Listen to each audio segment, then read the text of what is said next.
की माता जी और प्रसाद भी पाते रहिएगा। जो भी प्रसाद नहीं पाए होंगे भंडारा का वो जाकर के प्रसाद भी भंडारा का पाते रहेंगे तथा प्रवचन तो चलती ही रहेगी।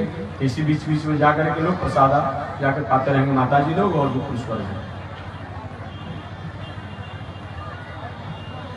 बोलिए श्री लक्ष्मी नारायण भगवान की, श्री भाष्यकार भगवान श्री रामानुजाचार्य स्वामी जी महाराज की, विश्ववन जगदाचार्य श्री त्रिरंजनी स्वामी जी महाराज की। हरि ओम। शांति शांति शांति। ठीक है। जो भी संत महात्मा यज्ञ के पावन अवसर पर आए हैं और उनको विदाई लेने की अगर परंपरा हो, विदाई देते होंगे जग समिति द्वारा, तो कहीं भी बैठे होंगे संत महात्मा अगर मेरी आवाज सुनते होंगे तो जहाँ विदाई की व्यवस्था जग समिति द्वारा किया गया हो वो संत महात्मा जाकर के उस विदाई की पंक्ति में जाकर बैठ करके अपना नाम लिखा करके और जो भी जग समिति की व्यवस्था होगी उस व्यवस्था में व्यवस्थित होकर के आप विदाई को प्राप्त करेंगे। जो भी संत महात्मा कहीं भी बैठे होंगे विदाई लेने की उनकी परंपरा होगी तो जाकर के आप नाम लिखा करके जग समिति के व्यवस्था के अनुसार आप विदाई को ले लेंगे। इस प्रवचन पंडाल में सुनते हो तो आप जाकर के ले लेंगे, क्योंकि बाद में फिर मत कहेंगे हमारा नाम छूट गया और हम छूट गए। अतः जो भी संत महात्मा हो जाकर विदाई जहाँ व्यवस्था हो रही हो वहां जाकर अपना नाम लिखा कर विदाई ले लेंगे जैसे मना। श्रीमन नारायण लक्ष्मी नारायण, श्रीमन नारायण लक्ष्मी नारायण, श्रीमन नारायण नारायण नारायण, श्रीमन नारायण नारायण नारायण, श्रीमन नारायण भवतारायण, श्रीमन नारायण भवतारायण, लक्ष्मी नारायण नारायण नारायण, लक्ष्मी नारायण नारायण नारायण। आग लगी आकाश में बरसन लगे अंगारो, आग लगी आकाश में बरसन लगे अंगार, संत नहीं होते जग में तो जल मरता संसारो, संत नहीं होते जग में तो जल मरता संसार, श्रीमन नारायण नारायण नारायण, श्रीमन नारायण नारायण नारायण, लक्ष्मी नारायण नारायण नारायण, लक्ष्मी नारायण नारायण नारायण, तनी देखी रघुनाथ जी हमारी ओरिया, तनी देखी रघुनाथ जी हमारी ओरिया, तनी ताकी रघुनाथ जी हमारी ओरिया, तनी ताकी रघुनाथ जी हमारी ओरिया, बगसर में आके रहुआ तरका के मरनी, बगसर में आके रहुआ तरका के मरनी, गौतम नारी अहिल्या के तरनी, गौतम नारी अहिल्या के तरनी, तन देखी रघुनाथ जी हमारी ओरिया, तनी देखी रघुनाथ जी हमारी ओरिया, तनी ताकी रघुनाथ जी हमारी ओरिया, तनी ताकी रघुनाथ जी हमारी श्रीमन नारायण नारायण नारायण श्रीमन नारायण नारायण नारायण लक्ष्मी नारायण नारायण नारायण लक्ष्मी नारायण नारायण नारायण।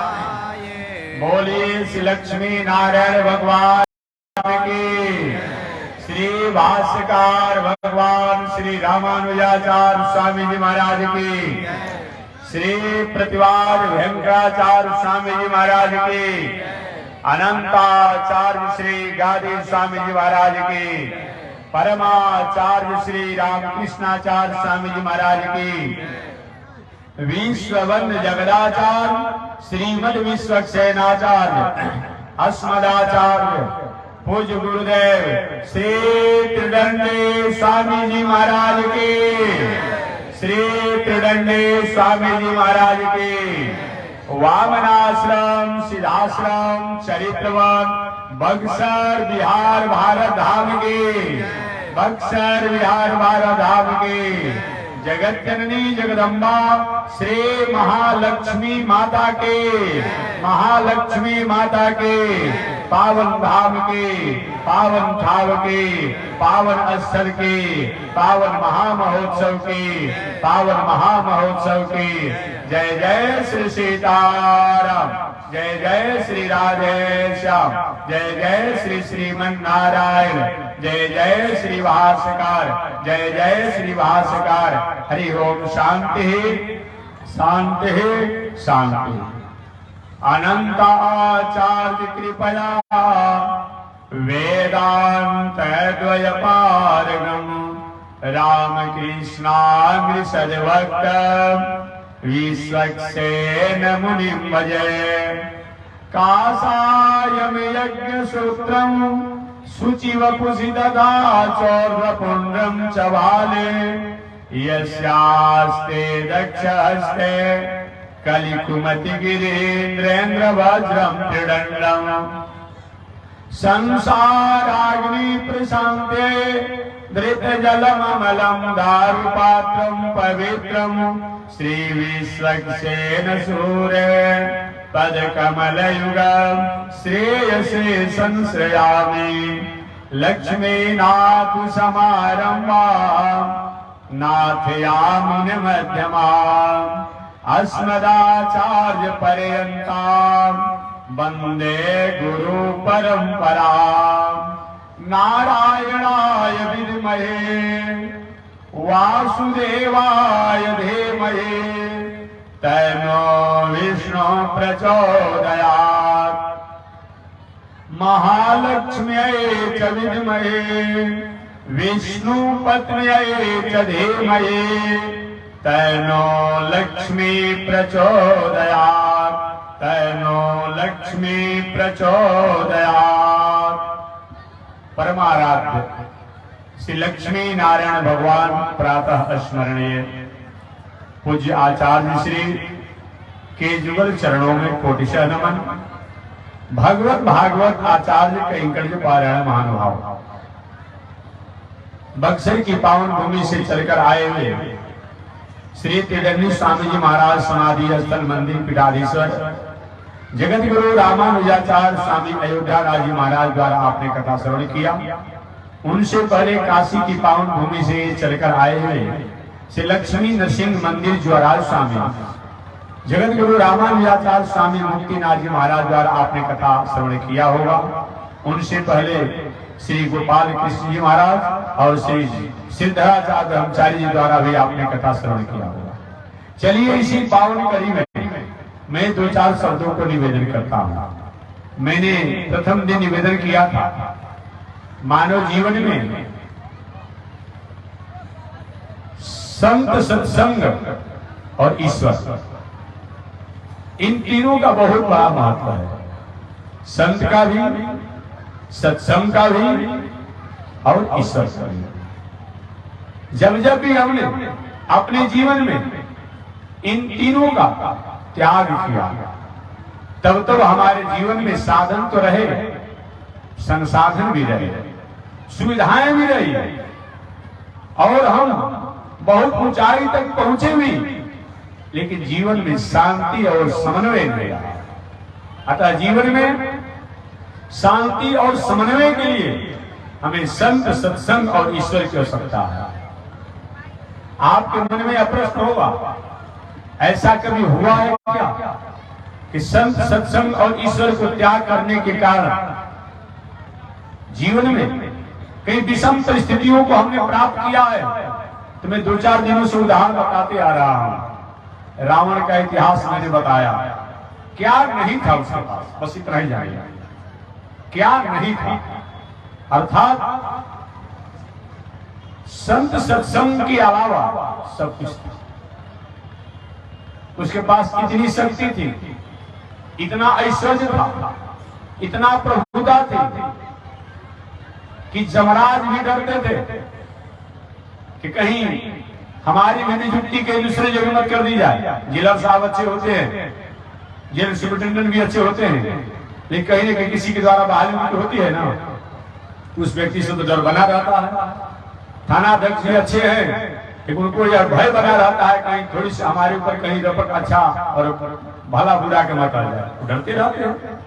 जमराज से हम लोग डरते हैं, और किसी से कोई डरे या न डरे, किसी को माने या न माने, लेकिन जमराज को तो सब लोग मान लेता है। जमराज मैंने मृत्यु, जमराज मैंने क्या होता है? मृत्यु। मृत्यु को कौन नहीं मानता है?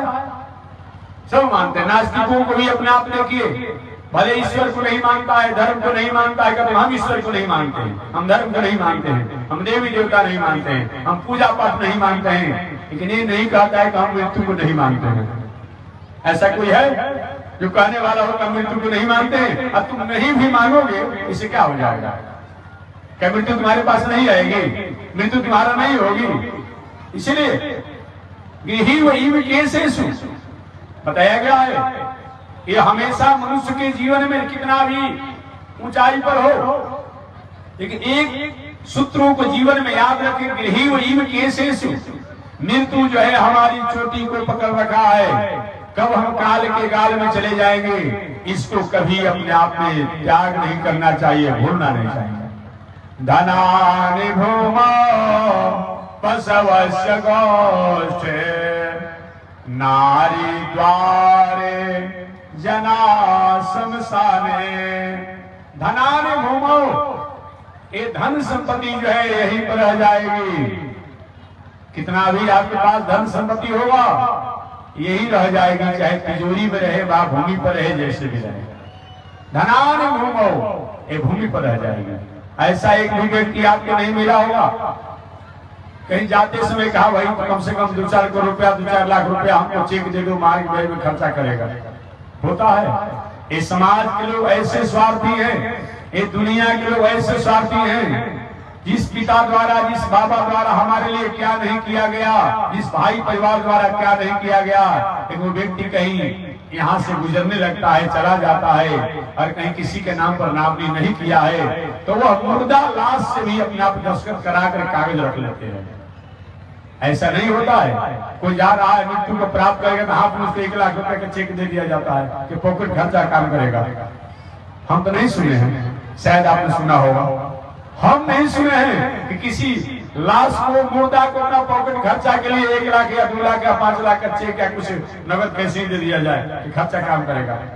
बल्कि दुनिया के लोग ऐसे बेईमान हैं, स्वार्थी हैं कि अगर 2-4 लाख रुपया कहीं अपने आप में चेक या कुछ किसी प्रकार हो और किसी का नाम न हो, तो मरने के बाद उसके मुर्दा लाश से कलम से दस्तखत करा लेगा, अपने करा के कागज दिए थे। कहीं किसी के साथ जाता है? नहीं जाता।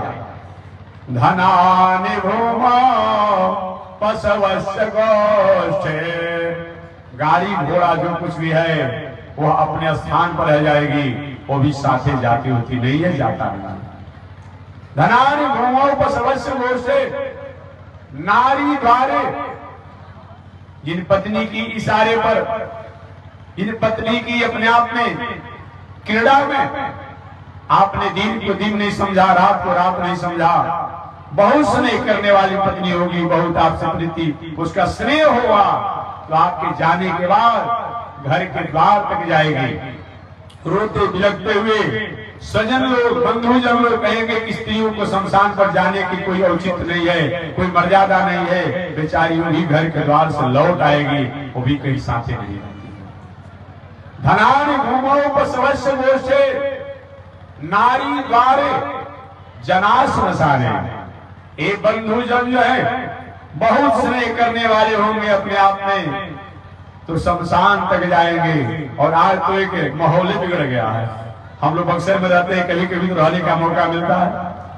पहले के जमाने में अपने आप में कहीं कोई जाता था 100 बक्सर शमशान घाट पर, एक दूसरे ही माहौल होता था। आज क्या हो गया है, अभी कहीं अपने आप किसी के लाश में तैयारी में जाना है, भले पिताजी का, भाई का, किसी का अपने आप लाश बाद में जलेगा, पहले ही खबर कर दिया जा रहा है, दुकानदार के पास फोन है, अपने आप में हम लोग 50 आदमी आ रहे हैं, पूरी जिलेबी की व्यवस्था कर देता है। हो रहा है जी। देखिए कभी कभी शायद आप उसके भागी भी बने होंगे, कुछ लोग बने होंगे, कुछ नहीं भी बने होंगे, बने भी होंगे, लाश बाद में जलेगी, लेकिन जलपान और भोजन का आदर पहले तो दिया जा रहा है। कहाँ किसी के प्रति हमारी रह गई है ये स्थिति। एक औपचारिकता में हम शमशान पर जा रहे हैं, एक औपचारिकता में हम शमशान पर जा रहे हैं, लेकिन क्या होता तो होता, लाश नहीं जल पा रही जी, अभी अपने आप उसका घंट भी नहीं टंगाया जी, उसकी कफन जो है अपने आप में अभी जला तक नहीं, और हमने भोजन की तैयारी शुरू कर दिया। कहाँ तक हम गिरे हुए हैं जी, कोई साथे जाता है। अगर एक किंचित कहीं चला भी गया तो ठीक है, अपने आप में जाने के बाद जब तक से लाश जब नहीं रही है तब तक से चर्चा होती रही। बताओ साथे कोई जाता है, कोई जाता है? बेचारा 11 बजे फोन किया था, 12 बजे तक बात किया, और 1 बजे फोन आ गया, चला गया। ये जीवन का कोई भरोसा है क्या? कोई जीवन का कोई मतलब होता है? जब तक से लाश जब नहीं जाती है तब तक से वही चर्चा होती रहेगी। अजय भी लाश जल गई अपने आप में, बेचारे अपने घर लौट करके आए, आने के बाद कहीं बताओ जीवन में कुछ होता है क्या? कोई किसी का होता है क्या? सब दुनिया में लोग स्वार्थी हैं, सब नश्वर हैं। अजय भी घर पर आएंगे तो पति सुन रही हो, बेचारी देवी जी, जगी जी, क्या क्या हो रही है बताओ। इसमें लोगों को मरने भी नहीं आता है, यही मरने का कुछ समय होता है। बताओ, रात अपना पूरा बर्बाद हो गया, अपने आप ठंडा जल में अपने आप का स्नान भी करना पड़ा, जल्दी कॉफी पिला हो गया। सारी उनकी जीवन में जो भी दिनचर्या किए थे आपके साथ, एक कॉफी की चुस्की लेने में ही सब हमने समाप्त कर दिया। कहाँ किसी के साथ जा रहा है? धनानि भूमौपस्वस्य गोष्ठे नारी द्वारे जनाश्मशाने। जिन पुत्र के लिए, जिस परिवार के लिए आपने व्यवहारिक शैतानी अनीति किया, वो बहुत कुछ करने वाला है। तो आपके लाश जलने के बाद अब 5 परिक्रमा करके जो चिता को शांत करके और घर लौट कर आता है, आने के बाद वो भी आपको भूल जाता है, वो भी याद नहीं करता है। अरे कुछ लोग तो हम लोग कभी के बक्सर में देखते हुए तो झगड़ा झोड़ी शुरू कर देता है, हमारा इतना हिस्सा बनता है, हमारा इतना हिस्सा बनता है, वहीं पर झगड़ा भी शुरू कर देता है लोग हिस्सा के लिए। अपने आप में कोई साथे जाता होता नहीं है। एक केवल कथा नहीं है, एक केवल प्रवचन नहीं है, एक घर घर की परिवार परिवार की दिनचर्या है, दिनचर्या है। कोई साथे जाता होता नहीं है, लेकिन एक चीज हमारे साथ जाती है, धर्मानुगच्छति जीव एक लोका।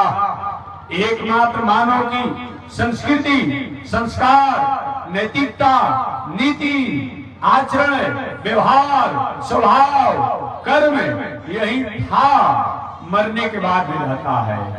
अगर अच्छा आदमी है, समाज के लिए नेक किया है अपने आप में, लोग कहते बेचारा चला गया, बहुत बड़ा नेक आदमी था, बहुत बड़ा नेक आदमी था।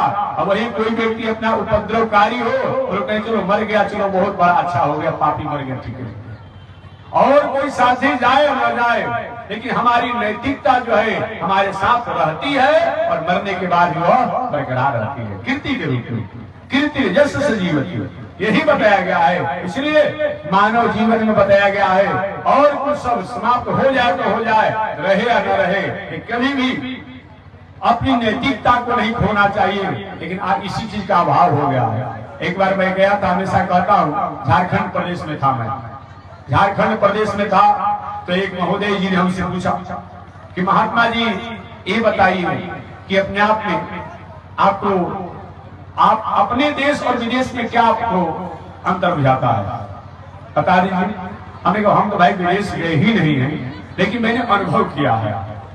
हमने कहा हम विदेश गए नहीं हैं, लेकिन इन सन्यासियों को भाई बताया गया है कि संभव हो। हे बाबू तनी बढ़िया से प्रसाद आज, हे बाबू तनी बढ़िया से एक मुट्ठी कम से कम दीजिए, कंजूसी मत कीजिए, दीजिए आज अंतिम दिन है, मैंने कम मत हो जाए लेकिन एक मुट्ठी दीजिए कम से कम।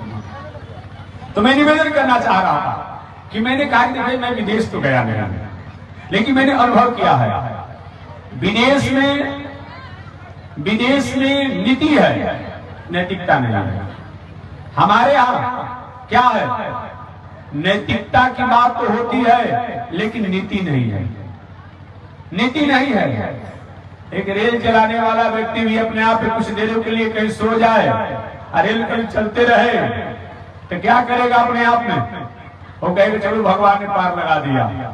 लेकिन विदेश में बात नहीं होगी, अरे भाई तुमको नींद लगी तो रेल चला कैसे, अपने आगे कैसे बढ़ा, उसमें रिसर्च किया जाएगा, विचार किया जाएगा। लेकिन हमारे यहाँ नहीं, क्या होता है, हम सरकारी ड्यूटी करते हैं, अच्छा है अपने आप में, अब समय समय पहुंचना है, लेकिन हम करेंगे क्या, हनुमान जी के मंदिर में जाकर के अपने आप क्या करेंगे, 2 घंटा में समझेंगे नहीं। आप अगर 10 बजे जाना है तो 9:45 बजे पहुंच जाइए ड्यूटी में, हनुमान जी को 5 मिनट अपने आप दर्शन कर लीजिए, स्तुति कर लीजिए। क्या है ये, वहां पर विदेशों में नीति है, उसमें समझौता नहीं किया जाता है। वहां एक शराब पीने के लिए एक जगह बनाया गया है, वहां सिगरेट पीने के लिए एक जगह बनाया गया है, वहां और करें। हमारे यहाँ यही के लोग हमारे जो आप लोग अपने को शाहबाद भोजपुर जो अपनी भाषा में कहते हैं, यही के लोग जब गुजरात और तमिलनाडु में जाते हैं लोग, तो देखिए इनका शेड्यूल ना, दिल्ली में जाइए सब अपने आप संयमित हो जाते हैं, कैसे जमना है क्या करना है। अब वही जब अपने क्षेत्र में आते हैं तो यहाँ नीति भूल जाते हैं, यहाँ नीति लोग भूल जाते हैं। इसी का भाव है, हमारे यहाँ संस्कृति है, हम पूजा भी करेंगे, पाठ भी करेंगे, धर्म भी करेंगे, कर्म भी करेंगे, दान भी करेंगे, सब करते हैं, लेकिन हमारे यहाँ नैतिकता का अभाव हो गया है। क्या नैतिकता का, हम नीति जानते हैं, घर द्वार को साफ रखना चाहिए, तो घर द्वार को साफ करने के लिए जो बाहरों में होगा ना, दूसरे पड़ोसी की दीवार पर फेंक देंगे। अरे भाई आप अपने यहाँ सफाई करना चाहते हैं तो पड़ोसी के द्वार पर क्यों फेंकते हैं, यही इसी का भाव है। यही हमारे यहाँ गड़बड़ी अपने आप में, ऐसा नहीं होना चाहिए अपने आप में। तो हमारे मानवीय जीवन में जहाँ नीति और नैतिकता का अभाव हो, वहाँ सब कुछ होने के बाद भी जीवन में अपने आप में सेंस नहीं रहता है। तो विदेश में नीति है, नैतिकता नहीं है। हमारे यहाँ नैतिकता तो हम करते हैं, पूजा पाठ धर्म कर्म सब करेंगे, लेकिन कहीं नाराज कोई मत होगा भाई अपने आप में, कहीं अपने आप में अभी धान का सीजन है, अब धान में कहीं 10 किलो कहीं खखरी मिला देना होगा, 5 किलो बालू फेंट देना होगा, और कहीं 10 किलो मुस्करी मिला देना होगा, कहीं वजन हो जाएगा, चलो 1 क्विंटल का दाम तो मिल जाएगा, मिला दिया जाएगा। ईमानदारी की बात जानता है लोग, लेकिन ईमानदारी करने की इच्छा नहीं करता है लोग, ऐसा वहां नहीं किया जाएगा। एक व्यवहारिक उदाहरण में दे रहा हूं, हमारे देश के एक व्यवसायी गए थे विदेश में व्यवसाय करने के लिए, और बेचारे दूध का व्यवसाय कर रहे थे, एक विदेशी उनका मित्र था। अब ये केवल नहीं कहा जा सकता है कि दूध के व्यवसायी केवल किसी एक अपने आप में किसी एक जाति द्वारा है, और भाई सभी लोग को यहाँ करना भी चाहिए। बताया गया है शास्त्रों में कि अपने धर्मों से, अपने कर्मों से, अपने व्यवहारों से अगर हमारी दिनचर्या नहीं चल रही है तो थोड़ा सा आगे पीछे होकर के भी कार्य किया जा सकता है। अन्यथा अगर भगवान श्री कृष्ण के गीता की बात मानेंगे तो मानने के अनुसार तो बताया गया है कि ब्राह्मण को, विद्वान को अपने आप में पूजा यज्ञ करना, जग कराना अपने आप में बताया गया है, पाठ करना, पाठ कराना। लेकिन अब कितने लोग कराने हैं, जाइए ना प्रयागराज माह के मेला आया हुआ है, और पते नहीं चलता है कि चुनकी रखकर तिलक कर कौन संकल्प करा रहा है, और बस की बात रह गई है किसी की बस की बात नहीं रह गई है। गया में श्राद्ध होता है, जाइए कभी अपने आप में विचार कीजिएगा, इसलिए अभी तो काम सब वही अपना अपना। पहले के जमाने में विवाह शादी अपने जात में होता था, आज के जमाने में गुरु पुरोहित अपने अपनी जाति के अनुसार बनाया जा रहा है। कहाँ कलयुग चला गया अब उसका कुछ पता नहीं चल रहा। अब समझिए, अपने अपने जात में पहले विवाह शादी होता था, लेकिन आज के परिवेश में अपने अपने जाति के अनुसार लोग गुरु पुरोहित बनाते हैं अपने आप में, और कहते हैं कि अपने आप में जो ईश्वर को जानने वाला, हरि को जानने वाला है, वेद को जानने वाला है, वो अपने आप को क्या है, वो ब्राह्मण है। तो मैं पूछना चाहता हूँ महानुभावों से जो ऐसा तर्क देते हैं, क्या दशरथ जी महाराज ब्रह्म को जानते थे कि नहीं? हमको बता दीजिए। यहाँ नहीं बताएंगे तो बाद में बता दीजिएगा। दशरथ जी महाराज ब्रह्म को जानते थे कि नहीं? जनक जी महाराज ब्रह्म को जानते थे कि नहीं? बिल्कुल जानते थे। दशरथ जी महाराज को ब्रह्म जानने की बात मत कहिए, ब्रह्म साक्षात उनके पुत्र थे और जनक जी महाराज के दामाद थे। और फिर उन्होंने क्या किया? पुरोहिती कार्य के लिए अपने आप में वशिष्ठ ऋषि को किया। वहां पर अपने आप में हमारे जनक जी महाराज ने वहां अपने लिए उन्होंने वहां अपने पुरोहितों से कार्य कराया। लेकिन यहाँ क्या हो रहा है? कृष्णावतार की बात किया जाए, वसुदेव जी महाराज, नंद बाबा क्या ब्रह्म को जानते थे कि नहीं जानते थे? अरे भाई उनके पुत्र ही थे, लेकिन उन्होंने सानिल ऋषि और गर्ग ऋषि से कार्य कराया। और आप कैसे कहते हैं? कैसे कहते हैं अपने आप में? इसलिए महापुरुषों को पढ़ने से इतिहासों का होता है, लेकिन आज अपने अपने जात के अनुसार गुरु और पुरोहित बनाया जा रहा है। कोई किसी को रुकने का जाएगा। लेकिन श्रीमद् भगवत गीता में तो भगवान श्री कृष्ण ने अर्जुन को उपदेश देते समय कहा कि ब्राह्मण का एक कर्तव्य है पूजा करना, करवाना, दक्षिणा देना भी, दक्षिणा लेना भी। देखिए, ब्राह्मण को जितना दक्षिणा लेना चाहिए उससे दुगना देना भी चाहिए। हम तो एक निवेदन करते रहते ब्राह्मण देवताओं से जो पुरोहिती कर्म करने वाले हैं, जजमनिका करने वाले हैं, उनसे मैं निवेदन करता हूं हमेशा अपने आप में, देखिए भाई, आप जो भी दक्षिणा लेते हैं अपने आप में, पुरोहिती कर्म के द्वारा जो आपको धन प्राप्त होता है, उसमें से कम 10% चाहिए, तो कम से कम 1/4 आप दान कर दीजिए।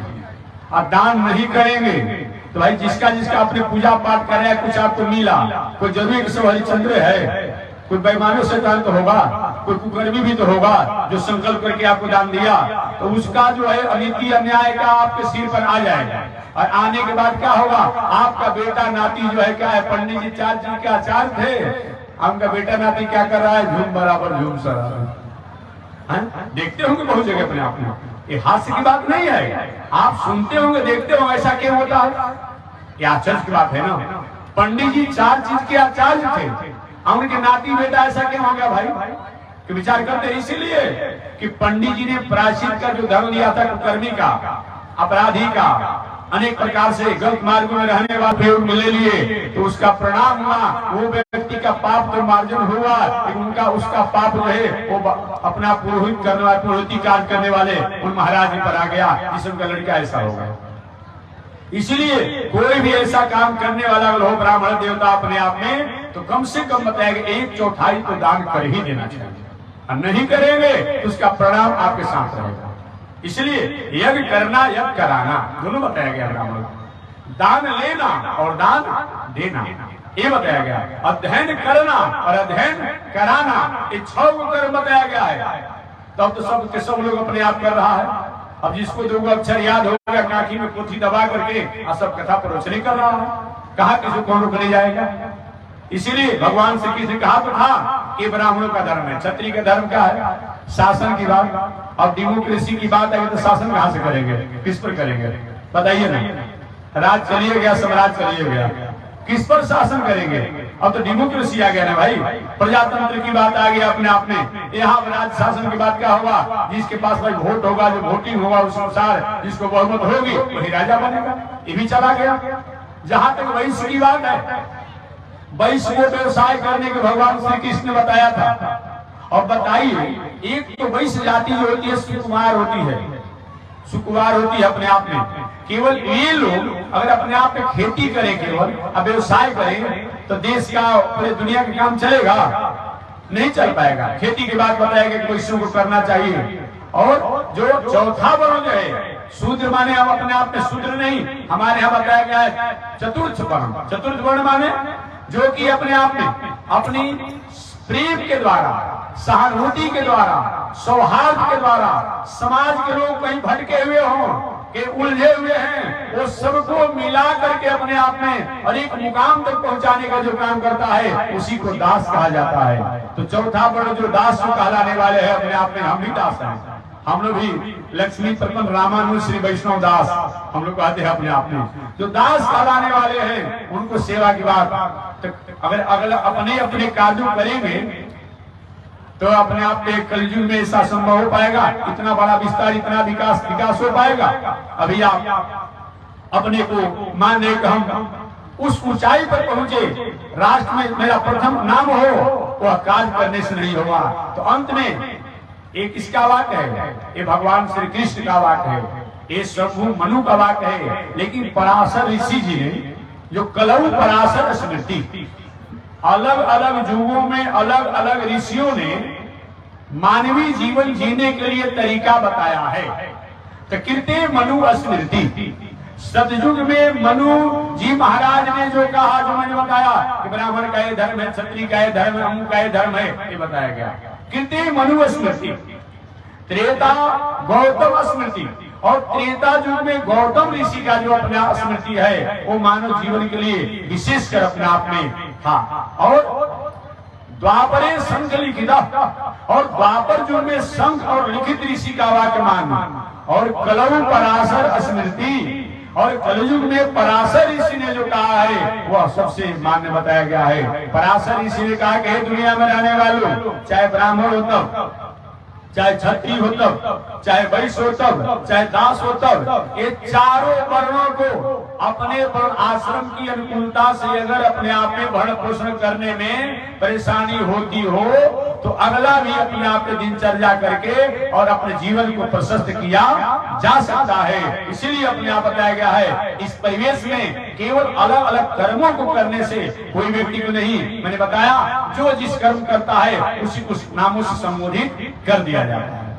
कभी कभी लोग इसी पर विचार करते हैं, कभी कभी कि महाराज जो जिस काम को करता है वही जात होती है। एक महोदय जी ने हमसे कहा था, मैं था दिल्ली में, एक अच्छे अपने आप में लेटेस्ट एजुकेटेड थे अपने आप में, और मैं क्या कह सकता हूँ। उन्होंने कहा कि सब अपना वर्णाश्रम जात की परंपरा कर्मों के अनुसार अपने आप में हुई थी। मैंने कहा कि सुनिए बात आपने ठीक कहा, मैं कुछ देर के लिए बात आपको मान लिया, लेकिन कब सृष्टि के प्रारंभ में, सृष्टि के प्रारंभ में था। आज से 150 वर्ष पहले, 100 वर्ष पहले आपके देश का जो आर्टिकल था, आपके देश का जो लॉ था, आपके देश का जो कानून था, आज हो रहा है। अब कोई कहे कि नहीं मैं इसको नहीं मानता हूं, आज से 100 वर्ष पहले तो उसी को मैं मानूंगा, ऐसा होगा? नहीं हो पाएगा अपने आप में। तो ठीक है, सृष्टि के प्रारंभ में, जिसमें सृष्टि प्रारंभ थी, उसमें ब्रह्मा जी और भगवान ने अपने आप क्या किया कि कार्यों को विभाजन कर कहा कि ठीक है ये आपका काम है, ये आपका काम है, ये आपका काम है। लेकिन बाद में चल करके वही भगवान ने, वही ब्रह्मा जी ने, वही भगवान श्रीमन नारायण ने, वही वेद भगवान ने कहा कि नहीं नहीं, कर्मों के अनुसार नहीं होगा। अगर कर्मों के अनुसार विभाजन अगर आप करेंगे तो मैं पूछना चाहता हूं कि एक आदमी 24 घंटा में 24 को काम करता है कम से कम, तो उसको कौन जात कहेंगे? हमको निर्णय करके पहले बता दीजिए। एक व्यक्ति 24 घंटा में 24 को काम करता है तो कौन नामों से संबोधित करेंगे? वह सुबह सुबह जगा और जगने के बाद जय हनुमान ज्ञान गुण सागर पाठ किया, पंडित जी हो गए। ठीक है, कहीं देखा कि अपने आप में द्वार पर कोई हला गुला मचा रहा है, कौन कहा हला कर रहा है, थोड़ा सा डंडा लेकर टाइट हो गया तो छतरी हो गया अपने आप में। वही में अपने आप में कुछ खेती करना, खेती करने चले गए तो वैश्य हो गए अपने आप में। कहीं अपना सेवा काज करने लगे, कहीं दास हो गए। इतना ही नहीं, अब बहुत कहा कि इसको जो होने जाए अपने से कहीं अपने आप में दाढ़ी को भी लोग बना रहे हैं, तो वो जात का हो गया।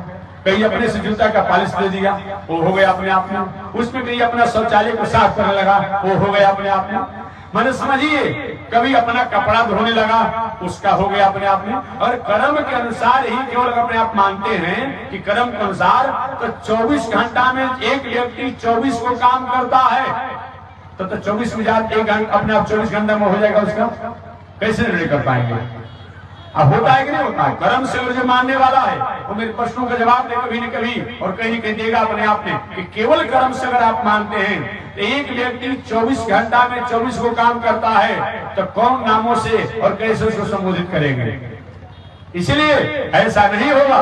भगवान श्री कृष्ण आज से 6000 वर्ष पहले इस धराधाम पर आए और आकर उन्होंने कहा कि हे दुनिया में रहने वाले लोग, सृष्टि के प्रारंभ में मैं जो आदिदेव नारायण के रूप में था तो कर्मों के अनुसार अपना विभाजन किया गया था, लेकिन जो ही कलयुग में और युगों में अपने आप बताया गया है कि चतुर्वर्णों ने मया सृष्टि, चारों वर्णों को मैंने बनाया, मैंने अपने आप सारे कार्य किया। ये भगवान ने सब अपने आप निवेदन भी किया है। ऐसा अगर न हो तो अपने आप में भगवान श्री कृष्ण ने क्यों कहा विप्र प्रसादा धरणी धरो हम, विप्र प्रसादा कमला बरो हम। ये भगवान श्री कृष्ण का बात है। इसलिए अलग अलग देश में अलग अलग नियमों का पालन होता है, तो अलग अलग काल में भी अलग अलग नियमों का पालन होता है। वो सतयुग में, सतयुग के प्रारंभ में, सृष्टि के प्रारंभ में जो नियम थे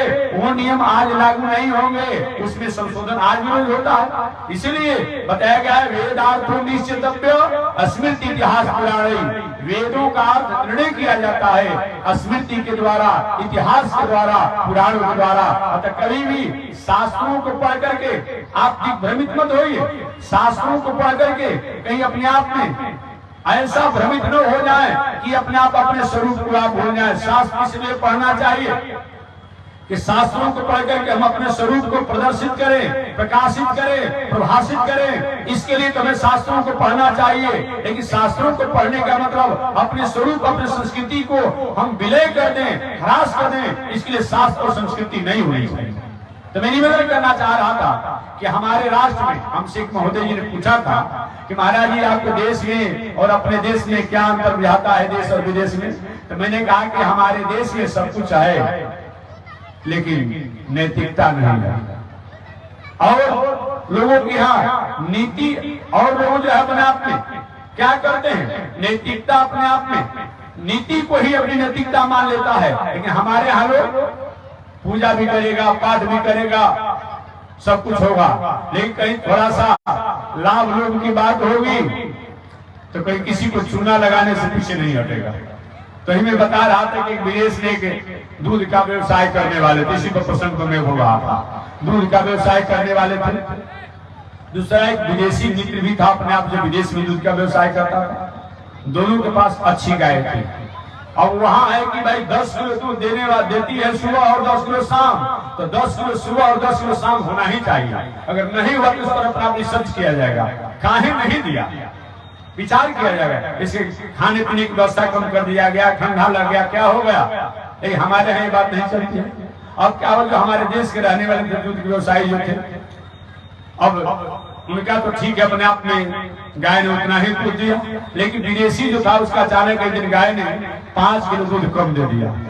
अपने मित्र, तो मित्र होता है कि भाई हद हो गया, मैं कैसे जवाब दूंगा, क्या हिसाब दूंगा, आखिर 5 किलो दूध ने हमारा गाय ने कम क्यों दिया? तो हमारे देश के रहने वाले के इसमें क्या बिगड़ा हुआ है? मैं क्या कहना चाहता हूँ कि हमारे देश में सब कुछ है, लेकिन परिस्थितियों में हम अपने नीति नैतिकता दोनों को खो देते हैं। वो बेचारा सब कुछ है, सोच रहा है क्यों कम हुआ, क्या इसमें बिगड़ा हुआ है? अरे 5 किलो दूध अपने आप कम है, 5 किलो पानी डालो उसमें, हो गया हिसाब। यही हमारे यहाँ गड़बड़ी है। हनुमान जी का पूजा भी होगा, काली जी का पूजा भी होगा, सब कुछ भी होगा, लेकिन थोड़ा सा किसी को अपने आप चूना लगाना हो, धोखा देना हो, कुछ करना हो, उसमें पीछे नहीं हटते हैं। इसलिए धर्म भी होगा, कर्म भी होगा, लेकिन कलयुग में शर्म नहीं रहेगा। आज शर्म का अभाव हो गया है, नैतिकता का अभाव हो गया है, संस्कृति का अभाव हो गया है, संस्कार का अभाव हो गया है, सभ्यता का अभाव हो गया है। आज यही कारण है कि हमारे पास सब कुछ है, एक कुछ नहीं, सब कुछ है, एक कुछ नहीं। यही हो रहा है। जब जब भी हमारे जीवन में नीति और नैतिकता का ह्रास होता है, तब तो हमारे जीवन में यही होती है, यही बताया गया है। तो मैं निवेदन करना चाह रहा था कि मानव जीवन में जब जब संत, सत्संग, शास्त्र और ईश्वर, इन चारों को हमने जब जब भी त्याग किया तब तब हमारे जीवन में सब कुछ रहा, ये कुछ नहीं रहा। और जब जब इन चारों का सहारा लेते रहे हमने, हमारे पास कुछ नहीं रहा, लेकिन सब कुछ हमारे पास आ जाता है। इतिहास के रूप में बताया था, रावण के पास क्या नहीं था, क्या नहीं था, लेकिन नैतिकता नहीं होने का रावण के देखते देखते उसके जीवन में सब कुछ चला गया।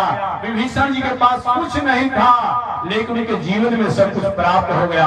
बांदर राज बाली के पास क्या नहीं था, नैतिकता का भाव था, परिणाम क्या हुआ, सब कुछ चला गया। सुग्रीव जी भगोड़े के रूप में थे, लेकिन उनके पास नैतिकता थी। इसका मतलब क्या हुआ कि सब कुछ उन्होंने प्राप्त कर लिया। इस जीवन में एक अंग्रेजी में शब्द आया है, धन गया तो कुछ गया, बल गया तो कुछ गया, पद गया तो कुछ और चला गया।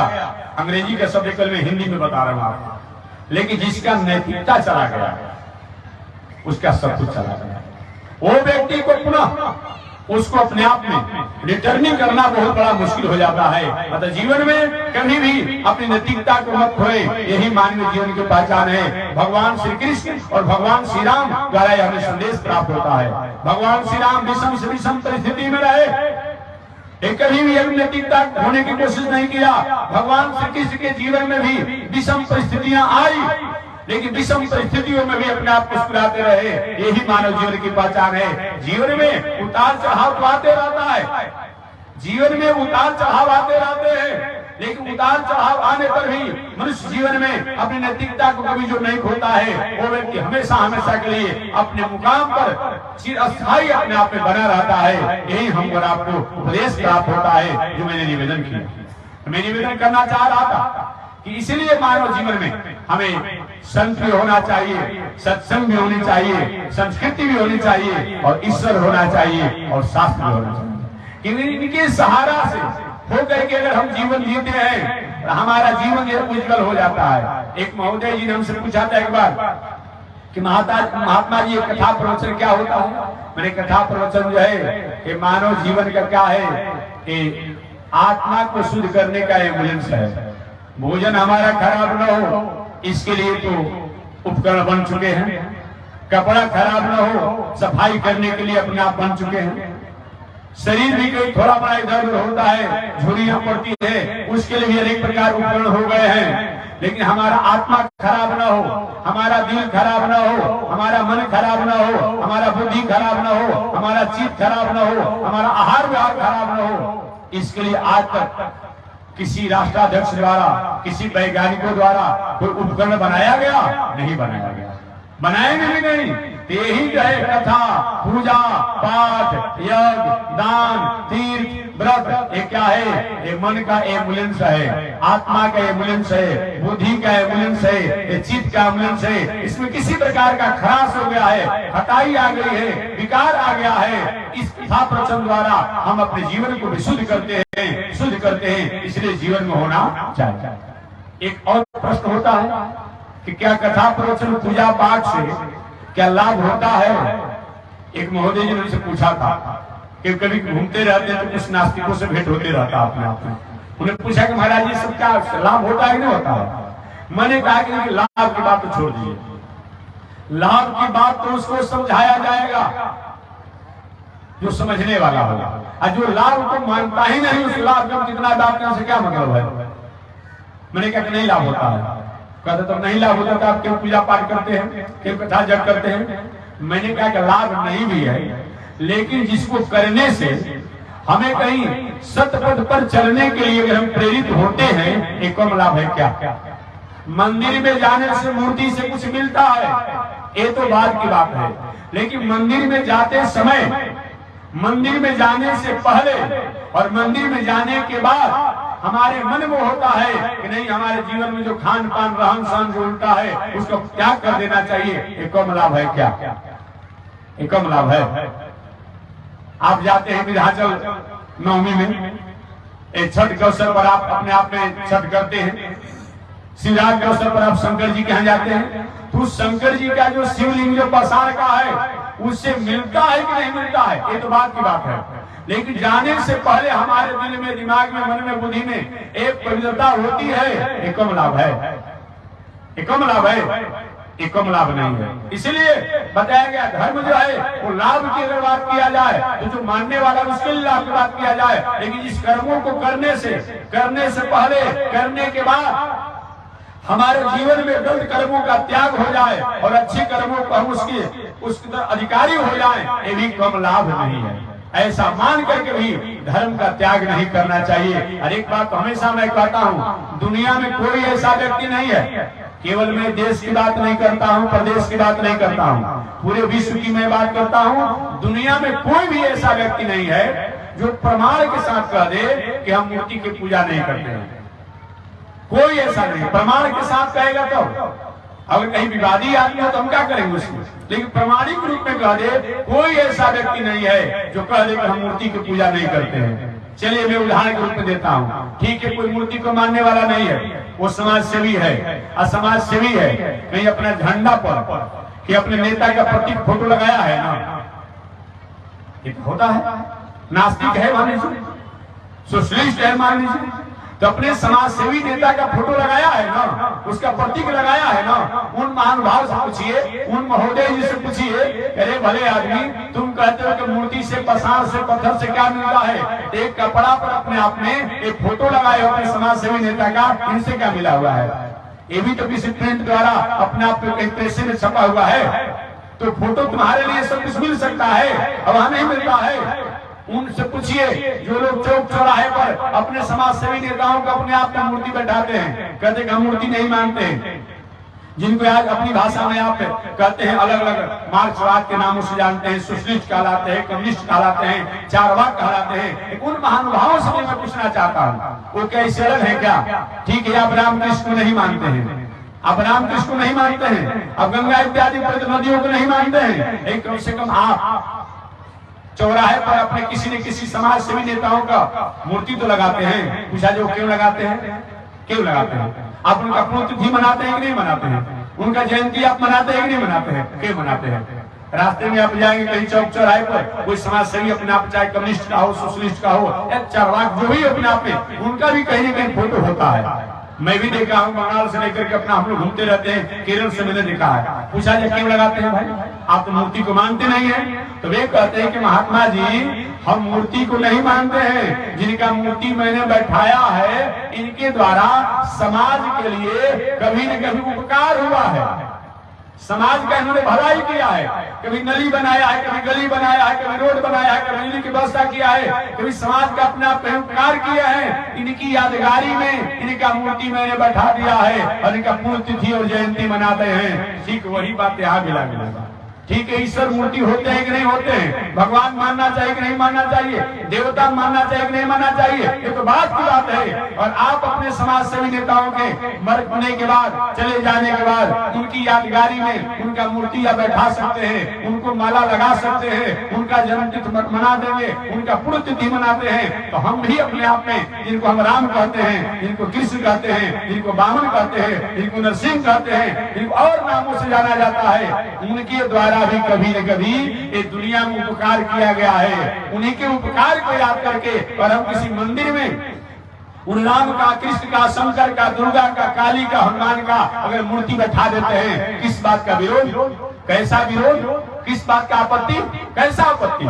आप ही काम करते हैं, कोई जरूरी आप ही तो मूर्ति को मानते हैं।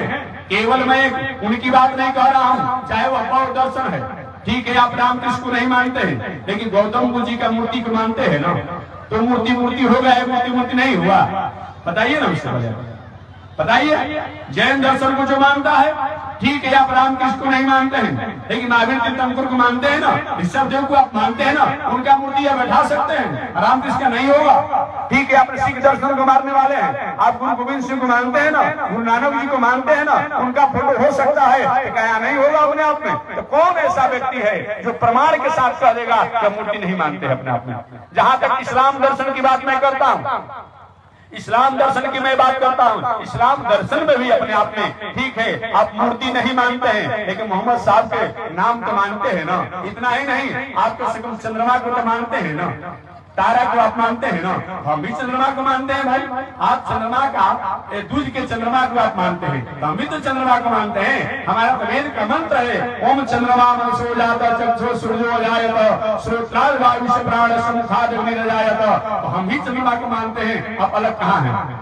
अलग कहाँ आप हैं? आप ठीक है मूर्ति आकार नहीं मानते, लेकिन आप चबूतरा मानते हैं ना। आप एक दरिया उठा उसमें आप आकार कागज के बनाते हैं ना। कौन इससे अलग है? कोई अलग नहीं है। प्रमाण के साथ कहेगा तो हम विवाद के रूप में किसी को अपने आप विवाद में परेशान करने के लिए कोई कह दे ये बात अलग है, लेकिन कोई भी अलग नहीं है। जहां तक ईसाई दर्शन की बात करेंगे, ठीक है आप रामकृष्ण को नहीं मानते हैं, लेकिन ईसा साहब को मानते हैं ना। ईसा साहब का प्लस चिन्ह आप देते हैं। शांति से बैठिए, बीच में शांति से, बीच में आप लोग शांति से बैठिए। ईसा साहब को आप मानते हैं ना, इसे कोई भी व्यक्ति, और मैंने अभी तो संक्षिप्त में कहा, अगर प्रमाण के साथ हमको अपने आप निवेदन कोई कर देगा, बता देगा कि कौन दुनिया में ऐसा व्यक्ति है जो अपने को नास्तिक कहता हो, चारवाक कहता हो, सोशलिस्ट कहता हो, कम्युनिस्ट कहता हो, जो भी कहने वाला हो, बौद्ध हो, जैन हो, इस्लाम हो, सिख हो, ईसाई हो, कोई कहता हो मूर्ति से अलग है। जो मैंने प्रमाण दिया, जो मैंने तर्क दिया, इस तरह से कोई अलग है? कोई अलग नहीं है।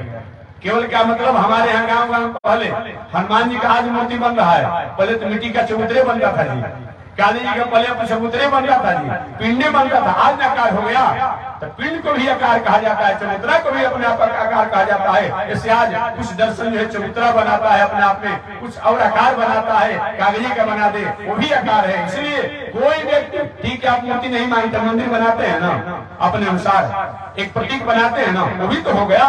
तो हमारे यहाँ 8 प्रकार की मूर्ति बताई गई है। उन 8 प्रकार के मूर्ति से कोई अलग नहीं है, अब होने की संभावना भी नहीं है। इसलिए कोई भी व्यक्ति इस दुनिया में नास्तिक है ही नहीं, भले उसकी बुद्धि नास्तिक कह रही है, लेकिन वास्तव में प्रमाण के साथ वो नास्तिक नहीं है।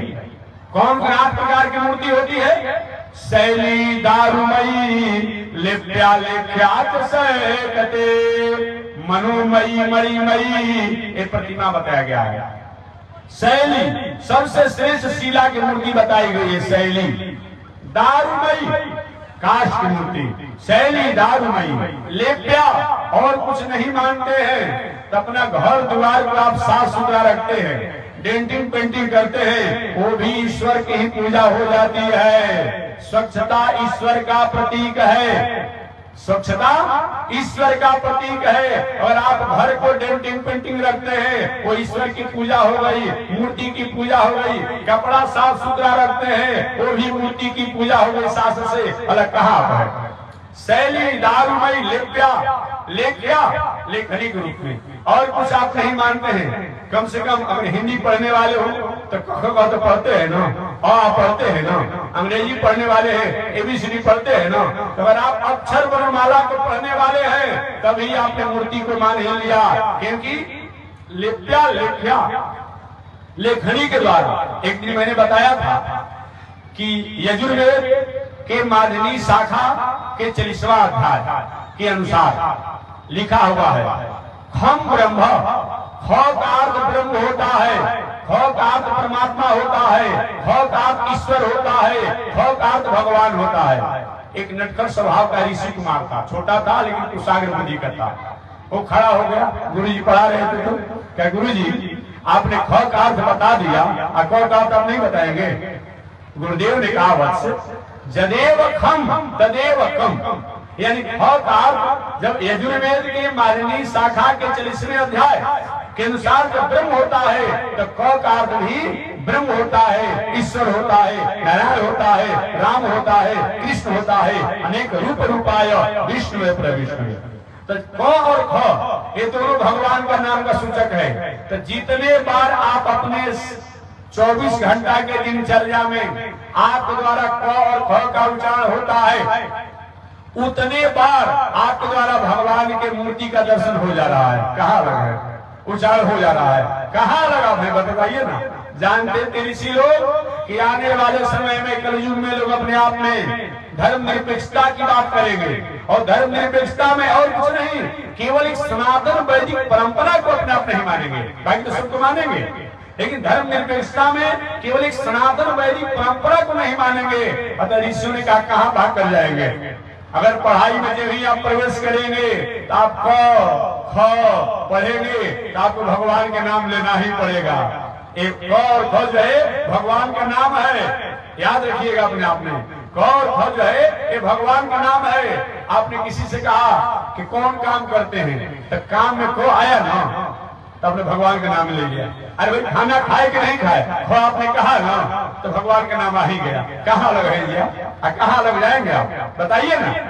प्रमाण के साथ कोई अलग नहीं जा सकता है। हम नहीं पढ़ने के कारण कोई किसी को समझा दे बुझा दे, ये बात अलग की है, कोई भी इससे अलग नहीं है। इसलिए 24 घंटा में क और ख जितने बार उच्चारण होते हैं उतने बार भगवान का नाम का उच्चारण हो ही जाता है। इससे अलग कोई नहीं है और होने की संभावना भी नहीं है। कोई कहे महात्मा जी हम तो अंग्रेजी पढ़ते हैं, हमको हिंदी से मतलब नहीं है। आप ABCD पढ़ेंगे ना, ABCD में आप ए का हिंदी क्या होता है जी, अ होता है। ए का हिंदी क्या होता है, अ होता है। तो ओम आप जानते होंगे, तो ओम में 3 अक्षर है, अ उ म। इन 3 को मिलाकर के ओम बनता है। अ का अर्थ क्या होता है, अकार अर्थो विष्णु। अ का अर्थ विष्णु होता है। कैसे, विष्णु मान होता क्या है भाई, व्यापक। विष्णु शब्द का व्याकरण से रचित किया जाए तो व्यापक शब्द में, व्याप्त शब्द में विष्णु शब्द को अपने आप में उसको किया जाता है। तो व्यापक और व्याप्त होता है। तो अकार अर्थो विष्णु अर्थात अकार विष्णु होता है। जैसे आपने स्वर और भवेल को अपने आप में क्या कहा जाता है, कंसोनेंट और भवेल इन कहता है। हाँ, कंसोनेंट और भवेल आपने पढ़ा, बहुत दिन पढ़ा हो गया, हमको भी कम से कम 40 वर्ष हो गया भाई अपने आप में सब अंग्रेजी पढ़े लिखे। वो तो बात याद है जो मैं बोल रहा हूँ। हाँ, इससे गलती होगा तो शुद्ध कर लीजिएगा। हाँ, बात समझिएगा। शास्त्र की बात तो रोज पढ़ते रहते हैं, एक वो बात तो कभी कभी आपने कंसोनेंट और भवेल को पढ़ा होगा। तो भवेल कौन करे जी, भवेल आप जानते ही होंगे, उसमें भी एक सेमी भवेल भी होता है अपने आप में, ये भी आप जानते होंगे या नहीं भी जानते होंगे। और कॉन्सोनेंट बाकी एक ही अपने आप जो बताया गया है। तो जितने भी उसको हम लोग जैसे क जो ही आप बोलते हैं तो क में अ आ जाता है। क ख ग घ अंग च छ ज झ य इत्यादि। क से लेकर के म पर्यंत आप जब उच्चारण करते हैं तो देखेंगे अ आ जाता है। तो अपने उच्चारण कर लीजिएगा। अगर त्या अ का उच्चारण आ ही जाता है तो आकार अर्थो विष्णु। उसी प्रकार से अपने आप में ये विष्णु जो है पूरे दुनिया में व्याप्त और व्यापक है। All thing bright and beautiful, all creature great and small. छोटे बड़े सुनहले चमकीले जो कुछ भी दुनिया में है उसको निर्माण करने वाला कोई है, उसी का नाम गॉड है, उसी का नाम लॉर्ड है, उसी का नाम ईश्वर है। जैसे हर अपने आप में क से लेकर के म पर्यंत जो हम उच्चारण करते हैं उसमें अ आ जाता है, अ का उच्चारण हो ही जाता है। तो आकार अर्थो विष्णु, अकार विष्णु होता है। इसलिए उस अ का अंग्रेजी क्या होता है, ए होता है। तो जितने आप अक्षर लिखना अंग्रेजी में शुरू करते हैं उसमें आप नहीं भी चाह करके ए को जोड़ना ही पड़ता है। अब इसी गांव का अपने आप लिखना होगा तो लिखते समय आपको जो सेमी भोल भी होता है, ए ई आई ओ यू इत्यादि जो सेमी भोल होता है, शायद शुद्ध कर लीजिएगा अपने आप में, ए ई आई ओ यू जो होता है उसको कहीं न कहीं प्रयोग में आपको लेना ही पड़ेगा। इससे अलग आप नहीं जाएंगे अपने आप में। इसीलिए चाहे आप कंसोनेंट का उच्चारण करें चाहे भोल का उच्चारण करें, अगर क्या ये परमात्मा का उच्चारण हो ही जाता है। क्योंकि जो बताया गया कि भवेल के रूप में अपने आप परमात्मा ही को बताया गया है। ऐसा चाहे अंग्रेजी पढ़िए तो हिंदी पढ़िए तो बस जो भी आपको पढ़ना होगा उसमें कुछ नहीं पढ़ेंगे। आप हराम कहेंगे ना, बता दीजिएगा, हराम शब्द का प्रयोग करेंगे ना तो हराम में भी तो राम आ गया, हराम। अफसोस के साथ कहते हैं कि मैं किसी भावना में भावुक होकर के आपको जानने के बाद भी आपसे मैं अलग हूं, इसके मैं आपसे क्षमा चाहता हूं। हराम नहीं कहेंगे तभी राम आएगा, नास्तिक कहें विराम कहेंगे तभी राम आएंगे, अगर आराम कहेंगे तभी राम आएंगे। कहां उनसे अलग रहेंगे? तो कोई भी व्यक्ति ऐसा नहीं है कि उनसे अलग है, और कोई भी व्यक्ति मूर्ति से अलग नहीं है, यही मैं बताना चाह रहा हूं। तो शैली दारूमयी लेप्या लेख्या शिला की मूर्ति, काष्ठ की मूर्ति, घर द्वार कपड़ा पवित्र वो भी मूर्ति की ही पूजा है। शैली दारूमयी लेप्या लेख्या लेखनी के रूप में जो भी आप पढ़ते हैं, को पढ़े और पढ़े ABCD पढ़े, जो पढ़ना हो वो पढ़ाई में जो भी पढ़ते हैं वो भी भगवान का ही स्वरूप है, ईश्वर का ही स्वरूप है। शैली दारूमयी लेप्या लेख्या चैकती मिट्टी की मूर्ति। आज अच्छा लग रहा है कि कम से कम और उत्सव महोत्सव पर ये होनहार हमारे राष्ट्र के, हमारे देश के, जो अपने आप में कर्णधार जो बालक बालिकाएं हैं, भले कुछ समझे या न समझे, लेकिन मूर्ति की पूजा पे थोड़ा सुधार कर लिया जाए, यही मेरा आप लोग से सुझाव होगा। अब सरस्वती पूजा का आप कहते कि सरस्वती देवी हमको विद्या दीजिए, अब विद्या देने के अवसर पर आप भांग खा करके और अपना विसर्जन करते हैं, एक काम थोड़ा सुधार कर, यही मैं चाहूंगा। होनहार हमारे देश के जो अपने आप में बालक है भाई, इन्हीं द्वारा तो आगे चल करके दुनिया चलेगी, राष्ट्र चलेगा। तो मेरा आप लोग सुझाव होगा, एक सलाह होगा, जो भी अपने आप अपने को पढ़ने वाले कहने वाले हैं कि ठीक है सरस्वती पूजा को मनाइए, लेकिन मनाते समय और विसर्जन समय जो आप थोड़ी सी एक तांडव जो करते हैं, उस तांडव को थोड़ा सा संयम कर दीजिए। भांग खा करके और कुछ खा पी करके आप मालूम पड़ता है कि आप वो है ही नहीं। यही सरस्वती जी कहती है। सरस्वती जी का फोटो आपने देखा है, देखे होंगे, एक हाथ में वीणा है जी और दूसरे हाथ में पुस्तक है जी, माला है जी। आप क्या करते हैं जी? नहीं, आपका स्वरूप होना चाहिए, इसीलिए विचार होना चाहिए। जो सरस्वती द्वारा विद्या प्राप्त करने के बाद कहते हैं तो हमको अच्छा लगता है। कभी सरस्वती पूजा के अवसर पर, कभी अपने आप में रविदास जी की पूजा के अवसर पर, कभी और अपने आप में दुर्गा पूजा, विश्वकर्मा पूजा, ऐसा जो भी होता है अच्छा लगता है कि कम से कम ऐसे भी तो हमारे सनातन परंपरा को अपने आप लोग जानने वाले होंगे। ठीक है, वो मूर्ति गुणों को नहीं जानता है, लेकिन उसके द्वारा भी तो मूर्ति के तत्वों को प्राप्त किया। आप अग्नि के गुण को नहीं जानेंगे, अग्नि को छुएंगे तभी अग्नि जलाने का ही काम करेगा। जानकर छुएंगे तब, अनजान कर छुएंगे तब। अग्नि अपने गुण द्वारा आपको प्रभावित करेगा। ठीक उसी प्रकार से मूर्ति को भगवान नहीं मानकर, ईश्वर नहीं मानकर, गुण नहीं मानकर के भी अगर मूर्ति को पूजता है तो उनका भी मंगल ही मंगल हो अपने आप में, कोई भी इससे अलग नहीं है। शैली दारूमयी लेप्या लेख्या सैकती मनोमयी, और कुछ नहीं है कि केवल मूर्ति को मूर्ति नहीं कहा जाता है। मनोमयी मानसिक पूजा, मन में भी अपने आप में सभी दर्शन जो है ध्यान को मानता है, सभी दर्शन जो है चिंतन को मानता है। जितने भी दर्शन है अपने आप में मानते हैं, तो मन में भी आपने माना तो मन जो है परमात्मा का स्वरूप है, परमात्मा का अंश है, ब्रह्म का स्वरूप है, ब्रह्म का अंश है। ऐसा अगर आपने मन से भी चिंतन किया वो ईश्वर की ही आराधना हो गई, इससे अलग आप नहीं है। शैली दारूमयी लेप्या लेख्या चैकती मनोमयी मणिमयी, और एक मणि की प्रतिमा जो होती है, इस प्रकार से शास्त्रों में इन प्रतिमाओं को बताया गया है। कागज की प्रतिमा बताया गया है, कागज जो होता है ना, कोई अक्षर को मानता है, 876 कितना कितना को मानते हैं, वो भी तो अपना ईश्वर का पूजा हो गया, वो अलग कहाँ ईश्वर है। तो कोई भी व्यक्ति अपने आप में कोई ईश्वर से मूर्ति से कहीं अलग नहीं है। जैसे ये भारत देश हमारा इतना बड़ा है, ये भारत देश इतना बड़ा है अपने आप में, और उसमें हम लोग तिरंगा, एक कपड़ा का एक तिरंगा होता है, तिरंगा होता है, तो तिरंगा कितना छोटा है लेकिन भारत का प्रतीक है। और बात तो छोड़ दीजिए ना, इतना क्षेत्रफल में लंबा चौड़ा भारत देश है, अब भारत का नक्शा कितना होता है छोटा जी। ठीक उसी प्रकार से प्रतीक को भी अपने आप स्वरूप माना जाता है, यही मैं बताना चाह रहा हूँ। प्रतीक को भी स्वरूप माना जाता है, तो प्रतीक को भी अपने आप आपने मान लिया, कोई आकार रूप में, कोई अक्षर रूप में, कोई शब्द रूप में, वो भी परमात्मा की ही पूजा हो गई, उससे अलग कहीं आप नहीं है। इस तरह विचार करते हुए चाहे हम जाने या न जाने, कोई व्यक्ति से अलग नहीं है। अतः मानवीय जीवन में बताया गया है कि हमें संत, शास्त्र, संस्कृति और ईश्वर, इनको कभी भी अपने आप में त्यागने के योग नहीं है। हमारे पास और सब कुछ चला जाए तो चला जाए, इसका कभी त्याग नहीं करना चाहिए। जब जब हम त्यागने की कोशिश करते हैं तब तब हमारे जीवन में आए हुए सभी प्रकार के सुख शांति वो हमारे पास से जाने में देर नहीं लगती है। तब एक प्रश्न आपका कहकर के मैं निवेदन वाणी कर दूंगा, बड़े विश्राम दूंगा। अब महात्मा जब पूजा करते ही हैं तो फल क्यों नहीं होता है? आपने तो बता दिया कि चाहे कोई भी हो अपने आप उस मूर्ति से अलग नहीं है, तो फल क्यों नहीं होता है, पुण्य क्यों नहीं होता है? तो मैं निवेदन करना चाहूंगा, आपके गांव में गली गली में घूम रहे हैं सरकार की सुविधा लेकर के, भाई फ्री में जल है, नल है, गली है, रोड है, प्रकाश है, सब है। अगर आप फार्म में नहीं भरेंगे तो सुविधा को मिलेगी नहीं मिलेगी। आपके द्वारा उच्चारण तो होता है, लेकिन आप संकल्पित रूप में फार्म में नहीं भरते हैं तो आपकी सुविधा गली से गुजर जाती है, लेकिन आपको प्राप्त नहीं हो पाती है, आपको कनेक्शन नहीं मिल पाता है। इसीलिए जब हमारे गली से सुविधा गुजर रही है, कम से कम फार्म तो भर दे, दस्तखत तो कर दे अपने आप में, तो हमारी सुविधा हमारे पास सुरक्षित रहेगी।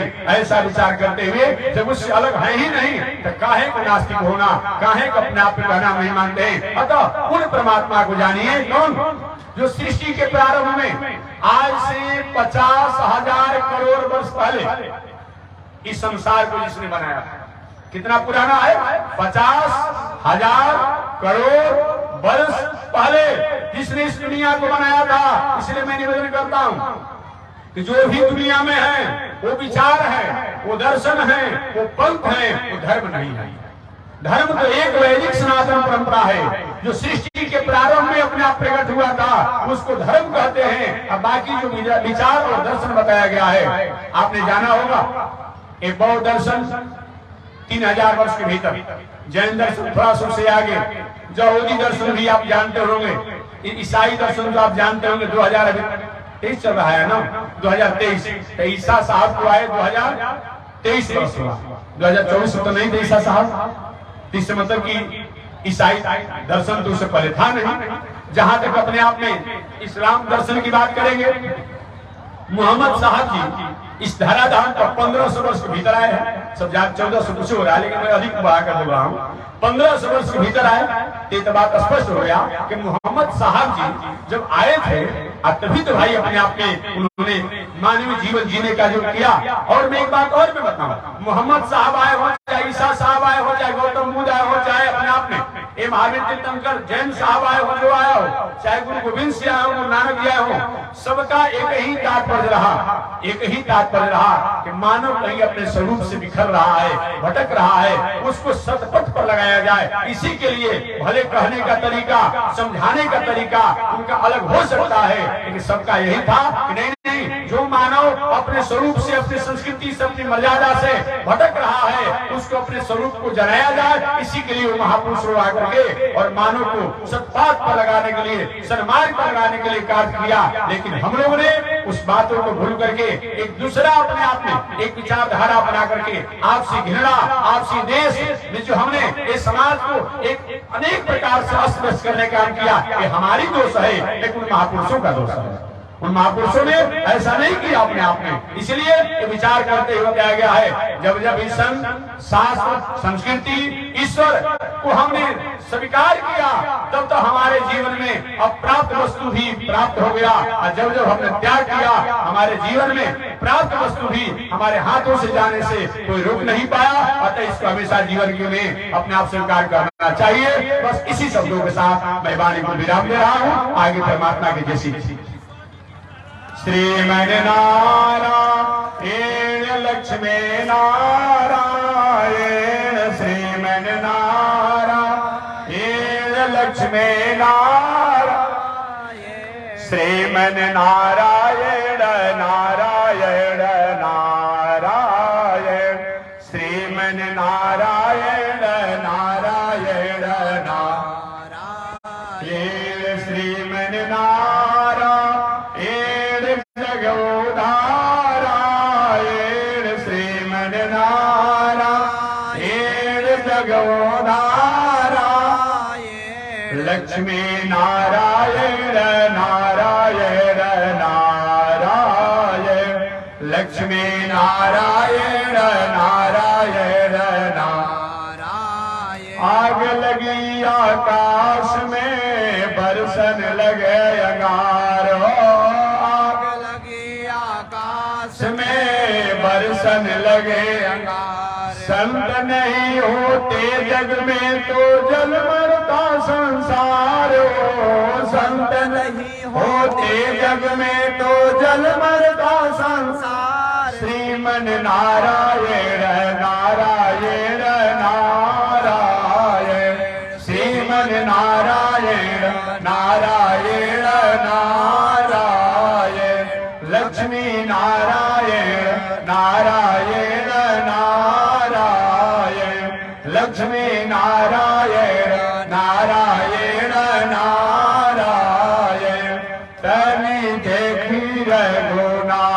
जी हमारे ओरिया तनी देखी रघुनाथ जी हमारे ओरिया तनी ताकी रघुनाथ जी हमारे ओरिया तनी ताकी रघुनाथ जी हमारे बगसर में आके रहुआ तड़का के मरने बगसर में आके रहुआ तड़का के मरने गौतम नारी अहिल्या के तरने गौतम नारी अहिल्या के तरने देखी रघुनाथ जी हमारी ओरिया तनी देखी रघुनाथ जी हमारी ओरिया तनी ताकी रघुनाथ जी हमारी ओरिया तनी ताकी रघुनाथ जी हमारी ओरिया श्रीमन नारायण नारायण नारायण श्रीमन नारायण नारायण नारायण लक्ष्मी नारायण नारायण नारायण लक्ष्मी नारायण नारायण नारायण बोलिए श्री लक्ष्मी नारायण भगवान की श्री भास्कर भगवान रामानुजाचार्य स्वामी जी महाराज की श्री प्रतिवाद वेंकटाचार्य स्वामी जी महाराज की अनंताचार्य श्री गादी स्वामी जी महाराज की परमाचार्य श्री रामकृष्णाचार्य स्वामी जी महाराज की विश्ववन जगदाचार्य श्रीमद विश्व सेनाचार्य अस्मदाचार्य पूज्य गुरुदेव श्री त्रिदंडी स्वामी जी महाराज के श्री त्रिदंडी स्वामी जी महाराज के पावन धाम के पावन धाम के पावन स्थल के पावन महामहोत्सव के पावन महामहोत्सव के वामनाश्रम सिद्धाश्रम चरित्रवन बक्सर विहार भारत धाम के जगत जननी जगदम्बा श्री महालक्ष्मी माता के श्री महालक्ष्मी माता के जय जय श्री सीताराम जय जय श्री राधे श्याम जय जय श्री श्रीमन नारायण जय जय श्री भास्कर जय जय श्री भास्कर जय जय श्री रामानुजाचार्य जय जय श्री रामानुजाचार्य हरि ओम शांति शांति शांति।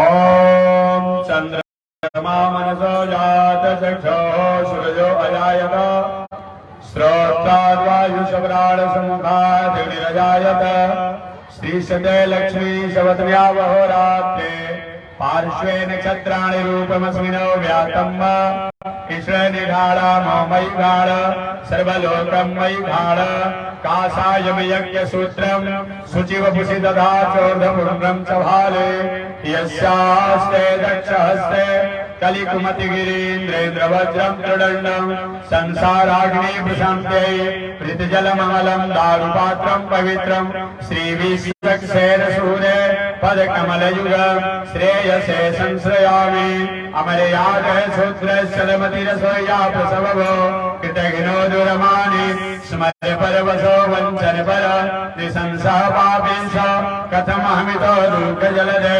रपारारुद्रीरस् तव परिचरेयं शरणयो तव परिचरेयं शरणयो लक्ष्मी नारायण भगवान की हरि ओम शांति शांति शांति।